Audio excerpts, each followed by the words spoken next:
Hey, what's happening, everybody? It's me, Crazyfrankie, and I'd like to welcome you to my Week 4 key game picks. Before we get into my picks for week number 4, quick thoughts from last week in week number 3, or as I like to call it, Upset Sunday last week.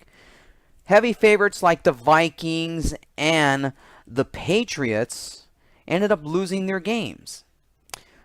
Especially the Vikings one. Now, the Vikings last week were actually, I think from the experts, 17-point favorites in that game, and yet somehow Josh Allen and the Buffalo Bills just basically whooped them. They whooped them big time in that game. Now, it will really, a lot of credit to Buffalo's offense, though, but it does bring a lot of questions to Minnesota's defense right now because they have a short week. And they got the Rams coming up tomorrow on Thursday night. And it is not going to be an easy game, especially the fact that you're on a short week and you have to play a very high-powered Rams offense, basically coming off a big win against the Chargers on Sunday. It's a lot of pressure right now on the Vikings right now to see if their defense in. They're dealing with some injuries right now. They're going to be a little bit short-handed. So I don't know what's going to happen in that Thursday night game against the Rams. But a couple of other key things that came about, of course, the other one was the Patriots.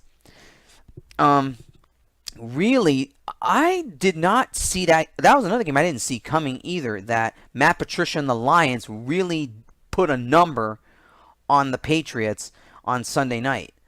Now, there is some questions I had in mind. I don't understand why Bill Belichick did not start Josh Gordon. Now, I know he had his reasons. I'm not saying that he's not ready. But in all honesty, you're 1-2. The offense looked horrific. Probably something I haven't seen in the Patriots in a long time. But at the same time, too, Josh Gordon will get his chance. There's no word if he's going to play on Sunday against the Dolphins, but I think it's very critical because the Patriots really need this game badly against the Dolphins. And that is going to be one of my key game picks that I will get into in just a few minutes. But yeah, they're struggling offensively. Gronk is being double covered. Edelman doesn't come back until week 5. Josh Gordon really is basically the Patriots' other wide receivers that he needs to play on Sunday because Brady needs weapons big time. Their defense is really struggling as well. They really gave up a lot of rushing yards. And, of course, they gave up some key plays last week against the Lions. So, yeah, basically right now. But I hit the panic button on this Patriot team. We've said this so many times already. I just simply cannot count this team out. They will get their offensive weapons back very soon. And I guarantee you they're going to make another run again. I just don't buy the fact that the Patriots are finished yet. You're talking about Tom Brady, you're talking about Bill Belichick. I know there's turmoil going on, and it may be different than what happened in 2014 when we saw this turmoil in the beginning of the season, but then in the end, they ended up winning the Super Bowl. So in all honesty, you just can't count them out. As I said it last week, don't count this team out. And once again last week, another controversy involving roughing the passer and, ironically, Clay Matthews again. I ranted about this last week, and I'm not going to change my mind about it. He has a case, and during a press conference after the game against Washington, he said that the league is getting a little bit soft when it comes to that roughing the passer thing, and I absolutely agree with him. I mean, I understand you need the star quarterbacks because this is a star-driven league. But at the same time, too, you also have another football team that wants to win, too. So is it fair to take away the defense away from that other team just because you want to see Aaron Rodgers or Tom Brady or Ben Roethlisberger? No? You're a football player. If you get hurt, what can you do? Remember, the other team's objective is to beat you. And basically, I put a lot of blame on a lot of these teams. I blame their offensive line for not protecting them. You have your offensive line get broken apart and your quarterback gets sacked. Well, guess what? I blame the response. That's the responsibility on the offensive line. So I'm sorry. I just think that Clay Matthews has a case, and I absolutely agree with him that this sort of thing is crossing the line and getting out of hand. You might as well just put flags on them. It'd be the National Flag Football League. This is really getting ridiculous here. It's the offensive line's responsibility to protect the quarterback. They can't do it. That is their fault. I'm rambling on in here because I want to get to my picks here, but that is my stance on it, and that is the last time I'm going to mention this, okay? I just think this is getting ridiculous. I'm not a Packers fan or by any means, or somewhat, okay? But I agree with Clay Matthews that he's got a case on this, and I absolutely agree with him, and I also agree with Von Miller of the Broncos on that one too. Anyways, enough of that. Let's get into week number 4. Looks like a good slate of games this week. And here are my picks for week number 4 here for my key games. All right, let's begin, of course, with the Thursday night game. Got it, Vikings versus the Rams. Rams are a huge favorite in this one at 7 points. And I obviously agree with the odds makers. Yeah, only because of a couple things. Yeah, Minnesota's on a short week. They got blown out against the Bills in their building. And you don't think, and they're already shorthanded as it is in terms of injuries. Now, Kirk Cousins last week against the Bills, 40 of 55, 296 yards, 1 touchdown, but 1 interception. He's got to really have a good game against the Rams, because you lose this game right now, you've given control to the Packers or the Bears in this division. And this is, in all honesty, though, Minnesota needs this game more than the Rams do. Rams are well ahead in the NFC West, and obviously a loss here wouldn't matter to them because they'll still be ahead probably by 2 games here. So yeah, key stats for the Rams here. Jared Goff last week in the win over the Chargers, 29 of 36, 354 yards, 3 touchdowns, and 1 interception. Now, obviously, some injuries with Marcus Peters. He's questionable to play in Thursday night. And, of course, Akeem Taylor is on IR. So yeah, the Rams' defense really did take a little bit of a hit, even though they beat the Chargers on Sunday. But they did take a little bit of a hit. So I can sort of see probably 6 or 5 point favor for the Rams if you count those some key injuries right there. But even despite the fact with those probables, no question, I'm going with the Rams here, but it's going to be a much tighter game than a lot of people think, because Minnesota they actually need this game more than the Rams do. But I just think, to me, on a short week, the Vikings are exhausted, and there's no question I like the Rams in this one, but in a tight game. So I'm going to pick the Rams here. Rams over the Vikings. Key game number 2, big one in the AFC East. The Dolphins versus the Patriots. Now, Miami last week in a big win over the Raiders, having to come from behind to beat them. I don't know for this Dolphins team. Now, really, the Patriots have had a good record against the Dolphins. I mean, I think it was about last year or a year before, and the last time the Dolphins beat the Patriots. But other than that, when it comes down to it, though, the Patriots really have the Dolphins' number. Now, Tannehill last week in the big win over the Raiders, 17 of 23, 289 yards, and 3 touchdown passes in a big win last week.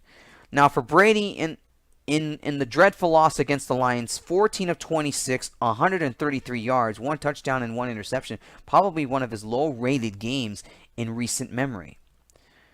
Patriots are a 7-point favorite in this one. Probably should be 5 or 4, given the fact that their offense is really struggling. They don't have Edelman for 1 more week. Josh Gordon I don't know if he's going to be playing in this game, so you can quote me on that. But really, this is a game the Patriots have to have. They lose this game against the Dolphins, you're 3 games back.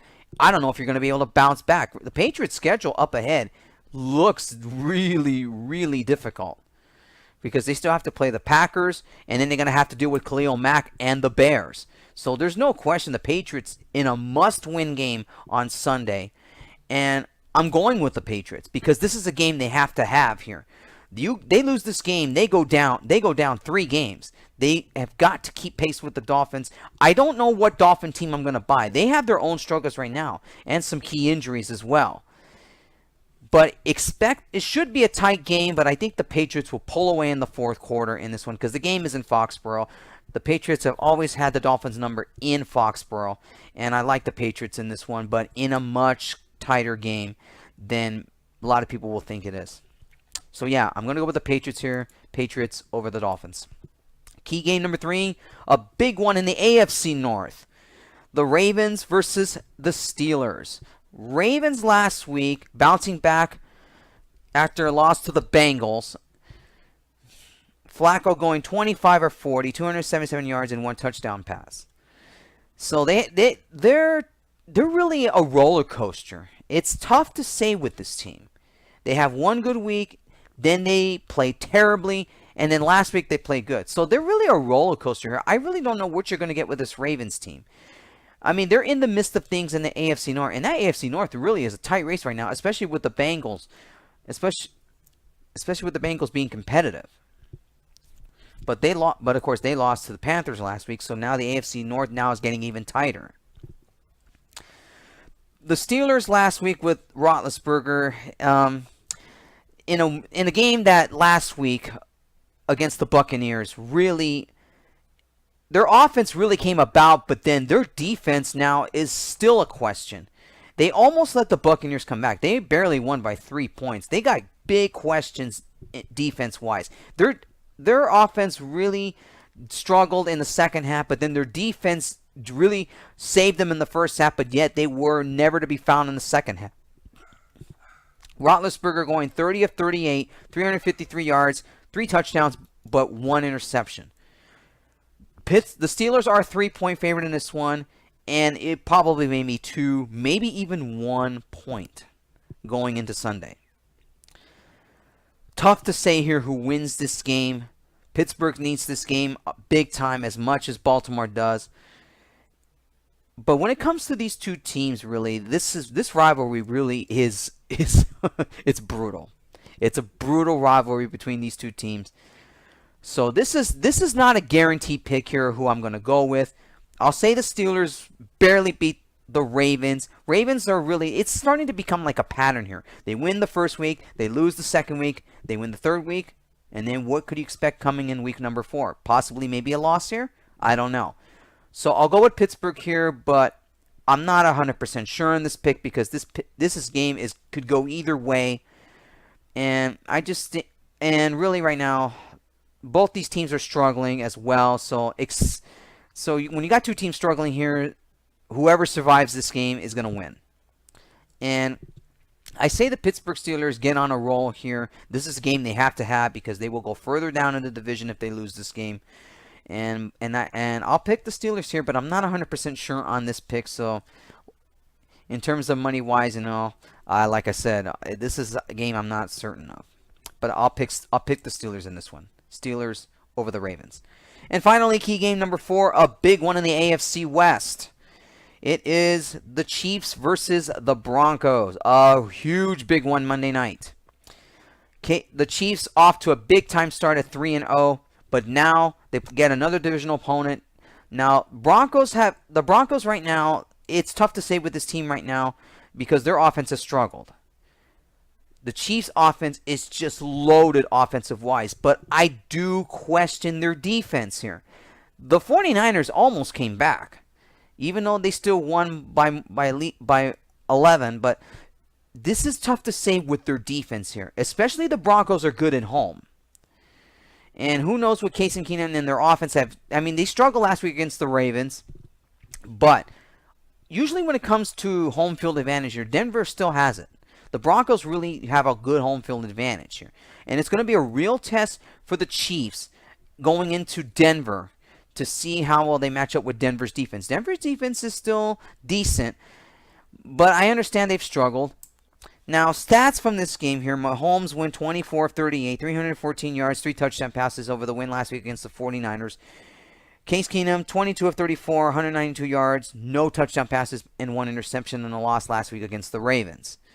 Chiefs are a 5-point favorite in this one, and I sort of agree with that. Tough to say who wins this game here because it's really, really determining a home field advantage for the Broncos here, and the Chiefs have struggled to win in Denver in this past decade. But because they're loaded with offensive weaponry and all, and the way the Broncos have been playing, it's tough to say what you're going to get out of this Broncos team. I'm going to go with the Chiefs here. Their offense is just loaded. even though they're in Denver. But if this offense continues to stay on a roll, there's no question I like the Chiefs in this one. And pretty much, if the Chiefs can win this game here, they pretty much have the strangle lock. Even though it's only week number 4, they pretty much have the lock in the AFC West now, if they beat the Broncos here.